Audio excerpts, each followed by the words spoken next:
A partir de este domingo vamos a tener una o dos conferencias que hemos denominado el lado oscuro del dinero. Es un tema polémico el que vamos a introducir en este ciclo, que hemos tratado de documentar de la mejor manera posible. Estoy creando una página web especial para este tema, dada su importancia, que espero esté disponible para el próximo domingo, del cual van a poder bajar mucha información en forma totalmente gratuita y que les va a ayudar a tener a aquellas personas que tengan interés en estos temas una mejor formación en lo personal y una óptica diferente de todo este tema de por qué estamos los gobiernos endeudados, las ciudades endeudadas, las familias endeudadas. Porque el mundo que tiene cada vez más y más tecnología, en lugar de avanzar en la libertad financiera de las personas, en lugar de repartir la riqueza de un modo cada vez más justo y beneficioso para los hombres, crea cada vez más y más diferencias y cada vez más y más opresión desde el punto de vista financiero. Y bueno, entremos en el tema. La inspiración de esta primera charla está aquí en esta frase de Philip Benson, un presidente de la Asociación de los Banqueros Americanos, que habló hace, unos cuantos años, allá por junio del 1939, y decía que no hay manera más directa de capturar el control de una nación que a través de su sistema de crédito, de su dinero. Bueno, no sé si estás de acuerdo con esto, pero va a ser parte de nuestros objetivos de la noche de hoy profundizar en este tipo de afirmaciones para cumplir algunos objetivos básicos. Es muy importante que organicemos las actividades en función de objetivos y te va a ayudar a la comprensión de lo que aquí queremos plantear en esta noche, saber que uno de mis objetivos es que tengas conceptos básicos sobre el dinero. Yo no sé qué importancia tiene el dinero para ti. Ayer estaba con una persona y me dice, yo no soy materialista. Y yo le dije, deberías escuchar el ciclo Los 4 poderes de la espiritualidad para el éxito, porque ninguna persona puede decir o declararse que no es materialista. No puedes no ser materialista. Como hay otras personas que dicen, yo soy una persona espiritual. Tú eres una combinación de espíritu y materia y no puedes salir de esa doble dimensión. Por lo tanto, eres una persona que sabe utilizar su espiritualidad y entonces de pronto no sabe usar su materialidad, o sabe usar su materialidad pero no sabe usar su espiritualidad. Lo ideal es un equilibrio. Y no importa tu situación, no importa cómo te definas, seguramente que el dinero ocupa una parte sustancial en tu vida. Y si no, fíjate cómo organizas tu vida en función del dinero. Cómo desde joven has tenido que tomar decisiones basadas en el trabajo, en la generación de ingresos, que no podrías tener una familia si no tuvieses dinero. Y si bien estas cosas son obvias, lo que no es obvio es que no sepamos sobre el dinero.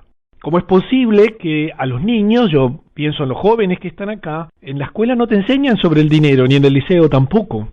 Y no te enseñan a sabiendas para que seas un ignorante profunda y puedas servir al sistema y no tengas la menor idea de cómo hacer para administrar un bien. Nuestra ignorancia profunda del tema hace que pasamos por la vida con enormes dificultades financieras simplemente porque no sabemos qué es el dinero, no sabemos cómo nació el dinero. Estás tan acostumbrado a tener billetes y monedas en tu mano que quizás creas que siempre hubo dinero, pues no ha sido así. Y te vamos a ayudar a que entiendas qué es el interés, para que entiendas que en estos dos conceptos, hay una suerte de raíz de todas las dificultades que experimentamos.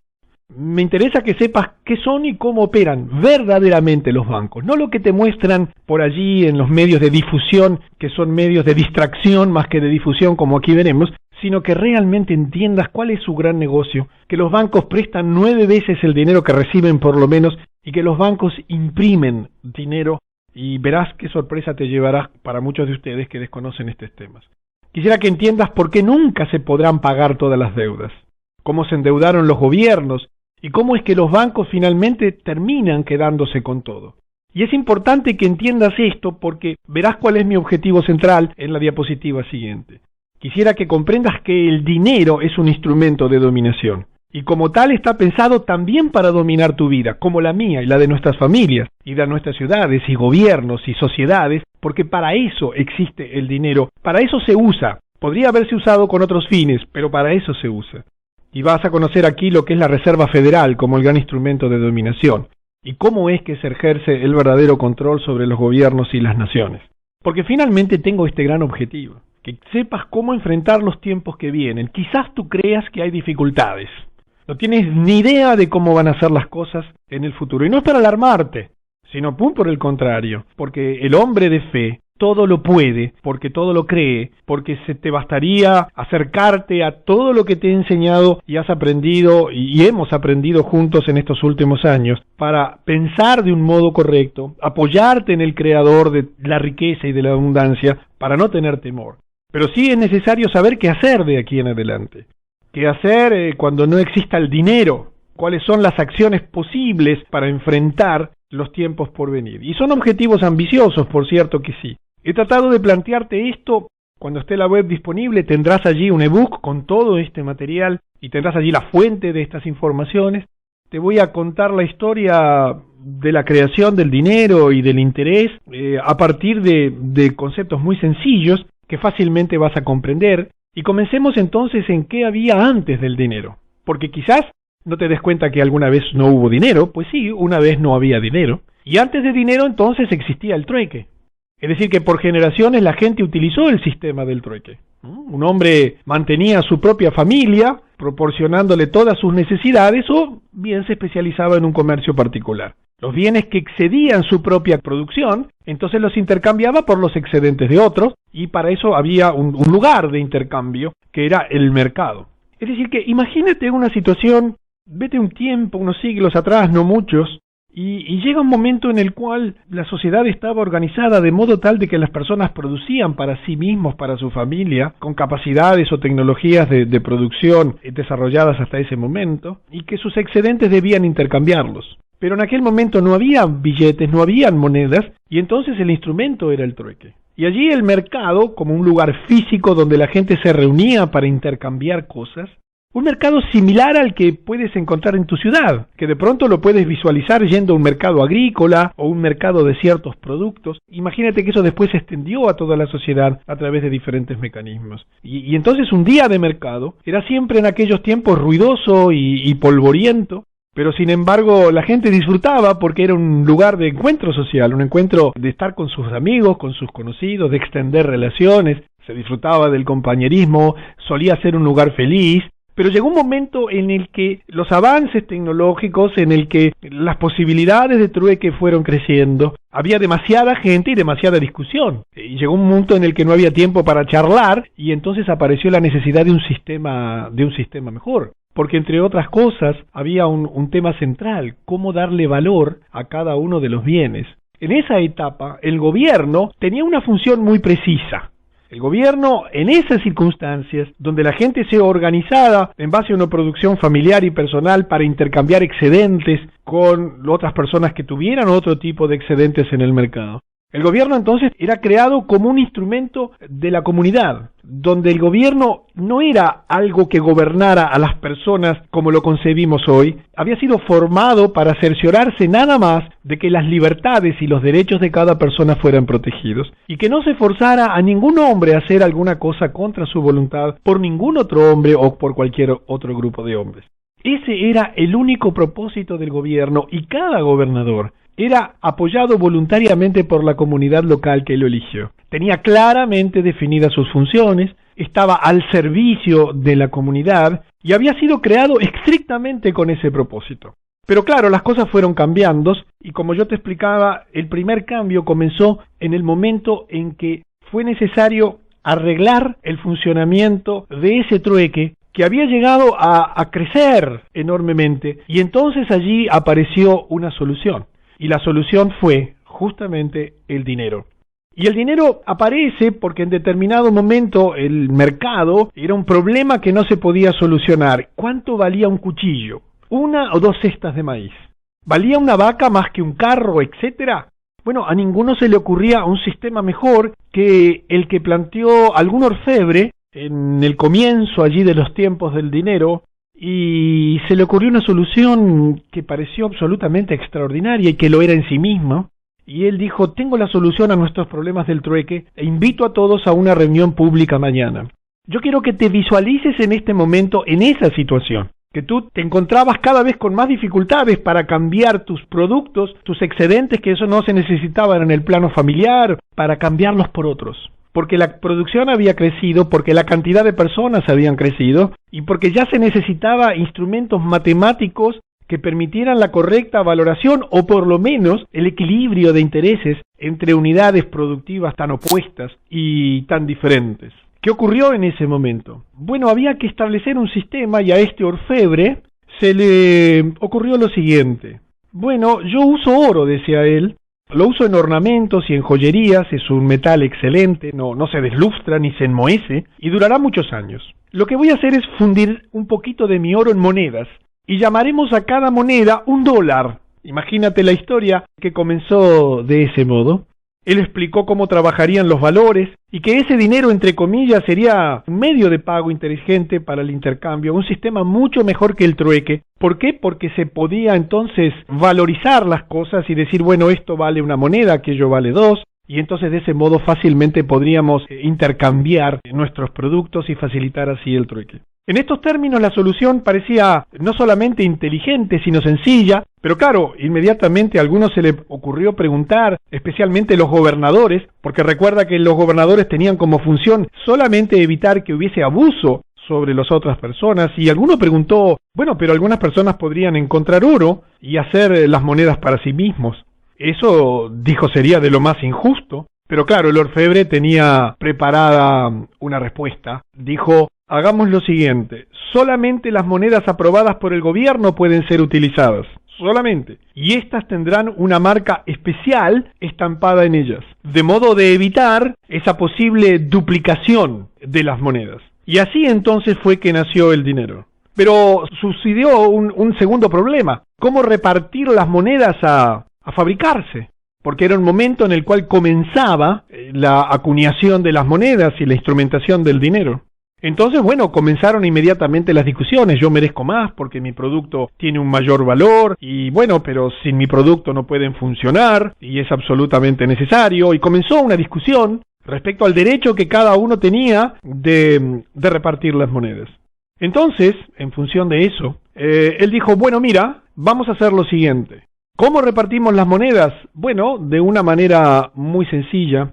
Dado que ninguno de ustedes puede llegar a un acuerdo, entonces yo sugiero que cada uno obtenga la cantidad que requiera de mí, en función de lo que cree que son sus derechos y sus posibilidades. No habrá límite, a excepción de su capacidad de devolverlas. Cuanto más dinero cada uno obtiene, más debe devolver al final del año, y se tomó ese periodo de tiempo como una cantidad razonable para comenzar la asignación y la distribución de esa primera acuñación de monedas, de esa primera disponibilidad de recursos.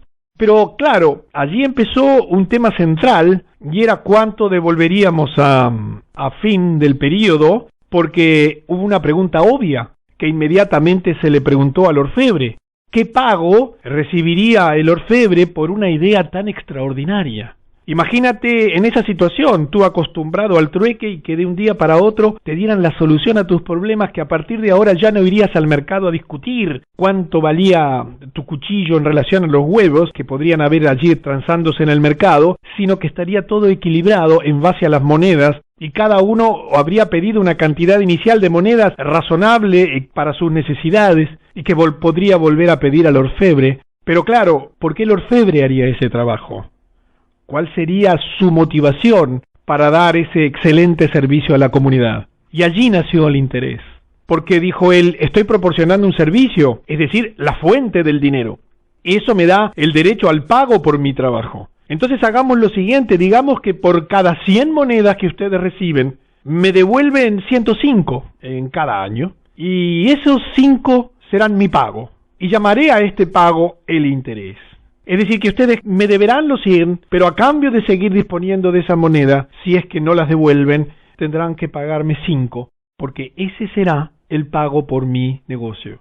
A todo el mundo le pareció razonable. Pareció entonces que era una oportunidad extraordinaria de organizar la sociedad. Por supuesto que comenzó inmediatamente un proceso de fijación de precios. Y comenzó todo un proceso de creación y de formación de los precios, donde supuestamente el mercado era el que asignaba en una situación de pureza los derechos relativos de cada uno de los productos a ser valorados. Encontraron así que el dinero era maravilloso. Y pronto se valoró todo en monedas de oro, o vamos a llamarle dólares de oro, y el valor que cada cosa recibió se le llamó precio. y el precio dependió principalmente de la cantidad de trabajo requerida para producir el bien, porque había que tener un criterio para definir cuántas monedas requería o valía un producto. Y entonces se encontró que una cosa justa era que si tomaba mucho trabajo el precio era alto, pero si era producido con poco esfuerzo el precio era bajo, porque ese era el sentido del trueque. Hasta ese entonces el trueque había funcionado en base a los intereses relativos en la valoración de lo que costaba producir un bien, puesto que había bienes escasos y bienes más abundantes. Y entonces se consideró razonable valorar el precio de los productos en base al trabajo. Y las cosas funcionaban de una manera extraordinaria. Ese primer año fue un año maravilloso para todos, pero habían pasado algún detalle por alto. La perversión del sistema planteado, que estaba en la esencia misma del interés del orfebre. Y así nacieron los primeros problemas, las refinanciaciones y las hipotecas. Porque el problema central que tenía el sistema, y es el primer tema que yo quiero que tú trates de entender con exactitud en el día de hoy. El problema central que tenía esta situación era el hecho simple de que al fin de año, cuando se visitó a toda la gente que debía monedas para ver cuántas iban a devolver o si necesitaban la misma cantidad o cuántas más, algunos tenían más de lo que pidieron prestado. Pero esto significaba que otros tenían menos, puesto que simplemente había un cierto número de monedas distribuidas inicialmente. Por lo tanto, si uno tenía más es porque otro tenía menos. Los que tenían más de los que pidieron prestado, devolvieron lo prestado más 5 adicionales de cada 100, puesto que los tenían. Pero de todos modos, luego de devolver sus monedas, tuvieron que pedir prestado nuevamente para poder continuar. Repasemos este concepto porque es central. Cuando llega al final del periodo, si se hubieran emitido 100 monedas, no había 105, habían 100. Pero claro, en el juego del trueque y de los cambios y de la interconexión entre las personas y del mercado que formaba precios, de las capacidades de producciones individuales y relativas, que a algunos se enfermaron, a otros se le moría el familiar que había podido producir más, en ese juego había un cierto problema.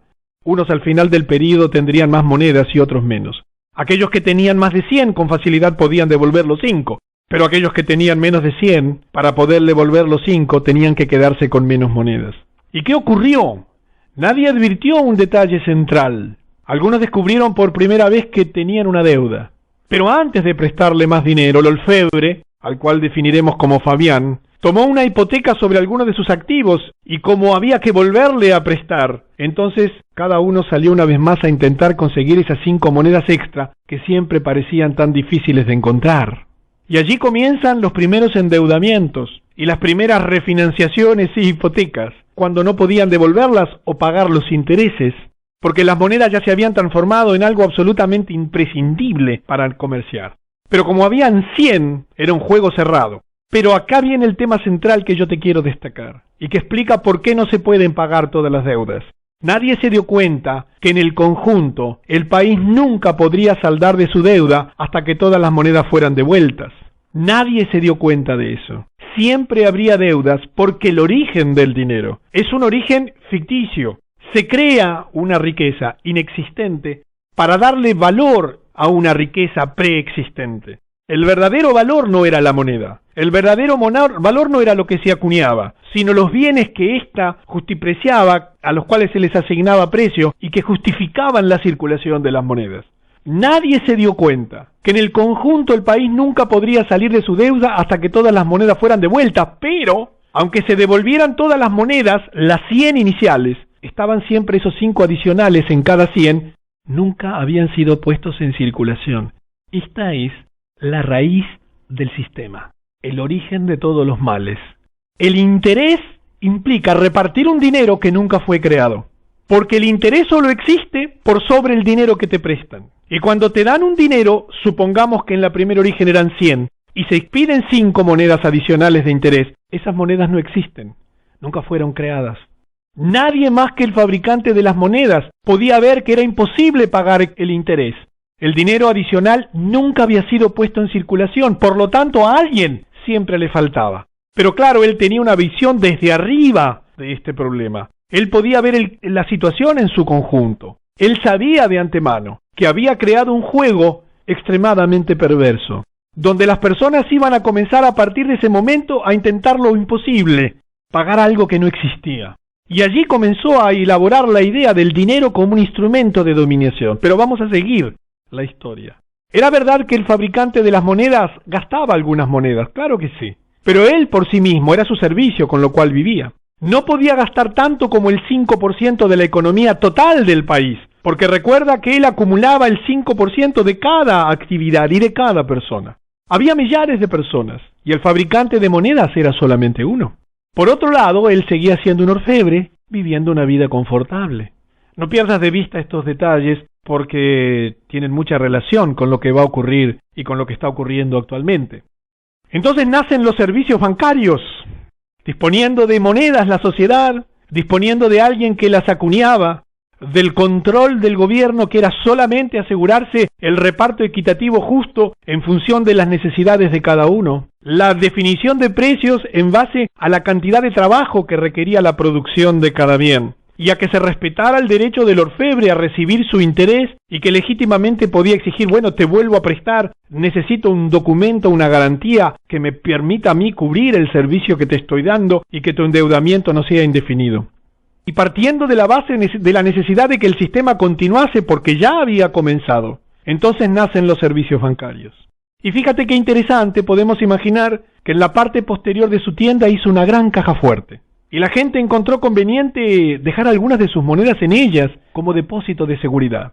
Él cobraría un honorario pequeño, dependiendo de la cantidad de dinero y la cantidad de tiempo que permanecería en él. Daba al dueño de las monedas un recibo por cada depósito.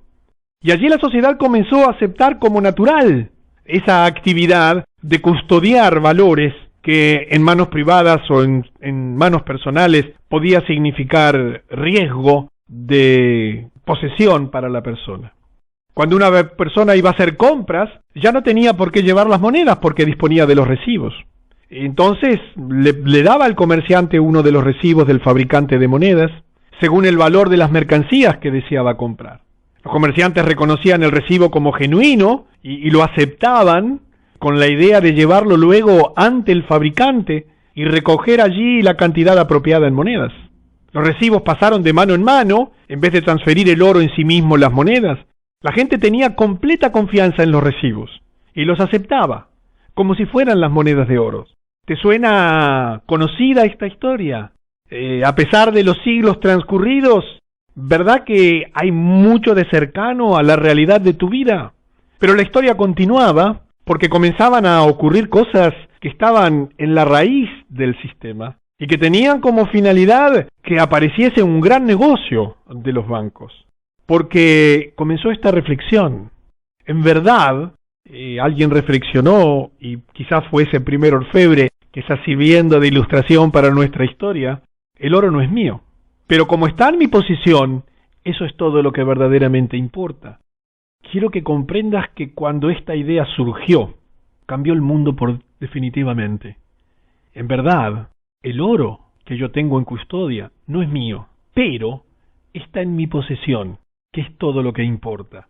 A partir de esta afirmación, a partir de esta observación de la realidad, a partir del desarrollo de esta idea y de esta creencia, cambió el mundo definitivamente.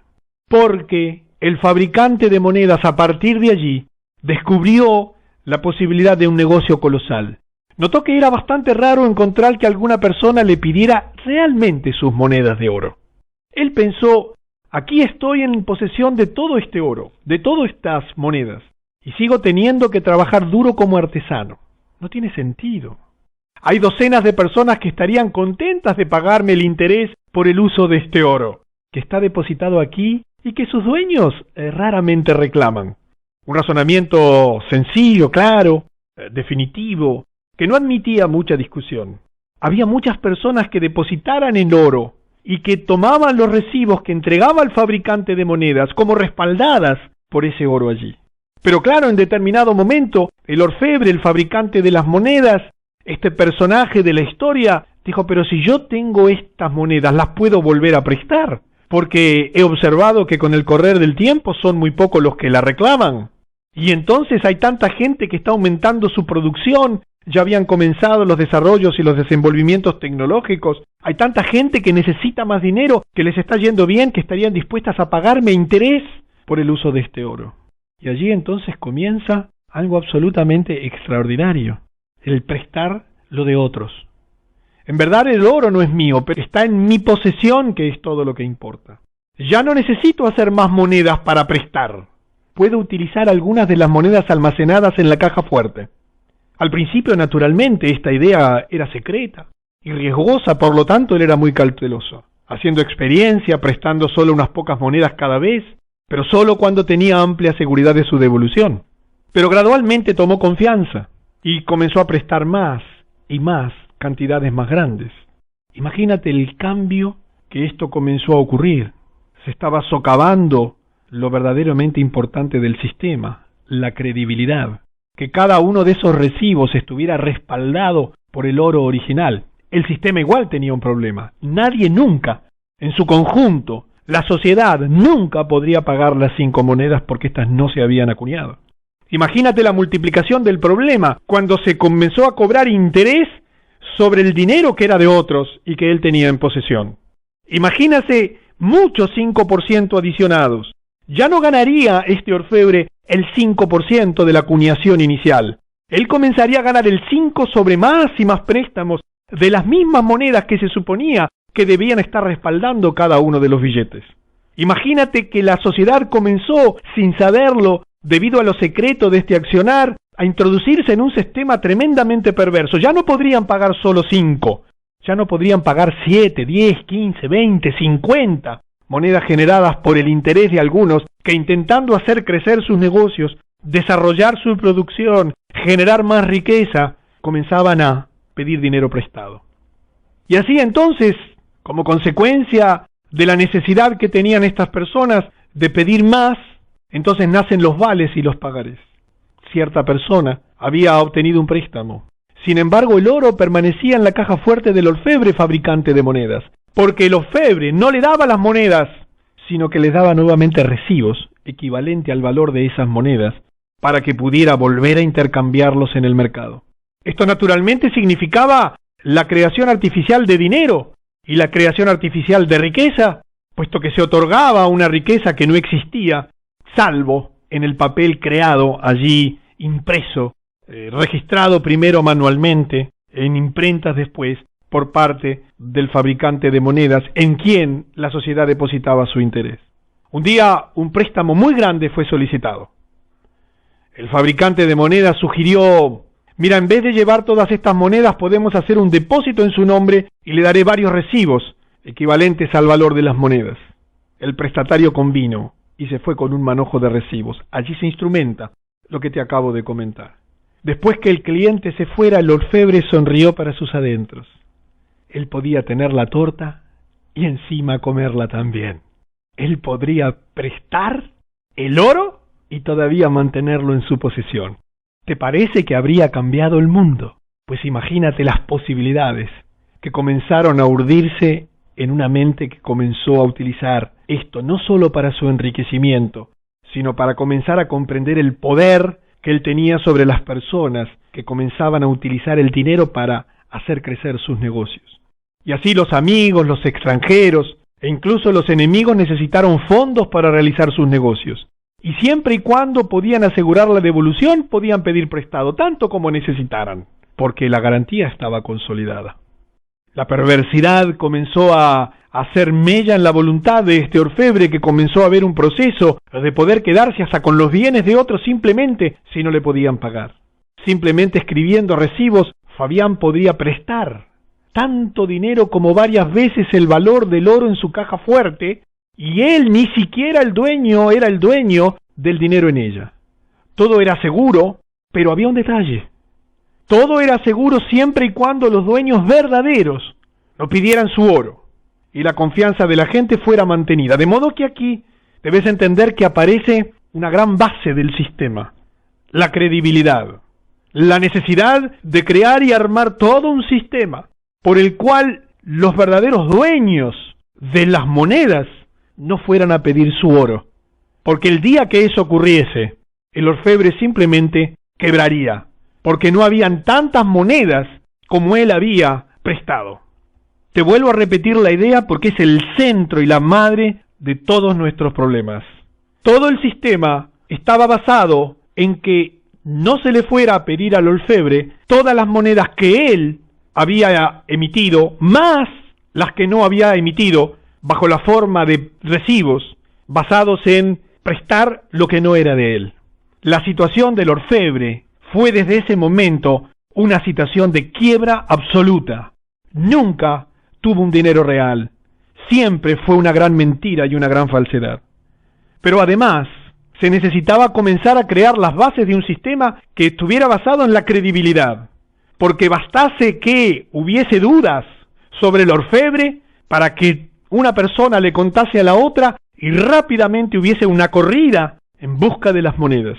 Y allí el orfebre quebraría, pero quebraría también la sociedad, porque habría un redistribuir de riqueza absolutamente violenta, donde algunos se empobrecerían de la noche a la mañana y otros se enriquecerían como consecuencia de un juego artero, basado en la creación de una riqueza inexistente. Nunca los recibos fueron riqueza real, sino riqueza absolutamente inventada. Pero claro, los orfebres de otras ciudades se hicieron curiosos sobre sus actividades y un día lo llamaron para verlo. Él les dijo exactamente qué era lo que hacía, pero tuvo mucho cuidado en remarcar la necesidad de mantener el secreto. Y si su plan fuera expuesto, el esquema fallaría. Así que acordaron formar su propia alianza secreta, y allí nació la sociedad de los banqueros y de los bancos, completamente dominadores de esta idea central por la cual estaban creando una riqueza absolutamente falsa, no solamente imponiéndole a las sociedades una carga imposible, pagar un interés que nunca se había creado, acuñado, sino lo que es peor, represtando un dinero que nunca habían acuñado. Y claro que esto debía ser secreto, y claro que esto debía ser oculto, y claro que esto fue llevado como una idea extraordinaria por orfebres a otras ciudades y sociedades para continuar el ciclo. Por eso, ¿recuerdas la primera de las diapositivas que tuvimos en la noche de hoy? Te la voy a recordar. Decía Philip Benson, presidente de la Asociación de los Banqueros Americanos de julio de 1839. No hay manera más directa de capturar control de una nación que a través de su sistema de crédito, de su dinero.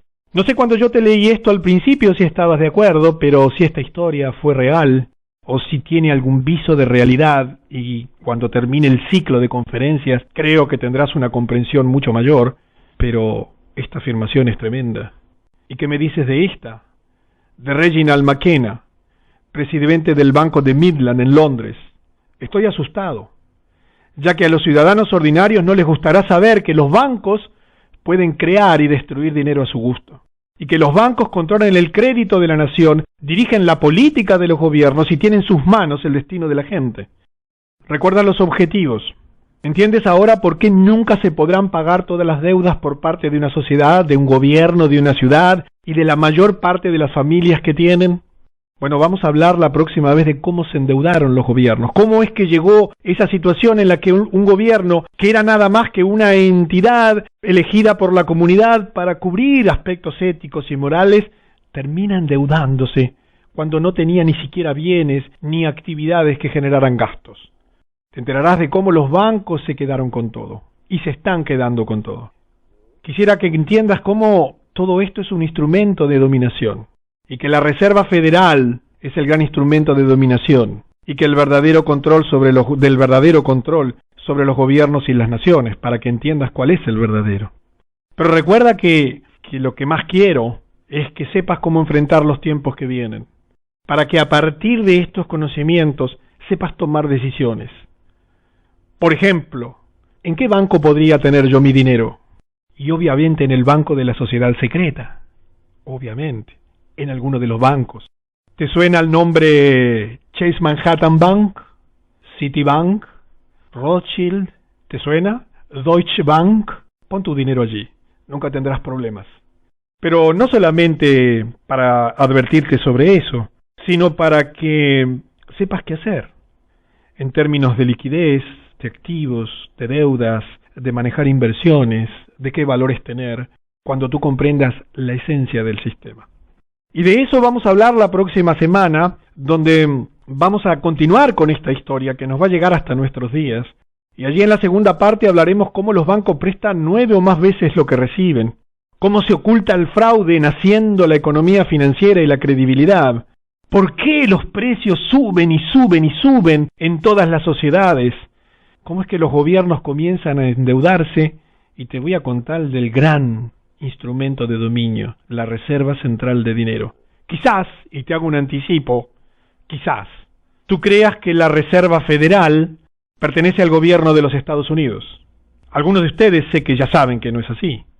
Pero la Reserva Federal pertenece a esa sociedad secreta de los bancos. Es una institución privada que cuando te dice que le ha prestado 80 o 100.000 o 300.000 millones de dólares para inyectar en la sociedad y fomentar no sé qué, es simplemente porque en la noche anterior pusieron a trabajar la imprenta a todo lo que da.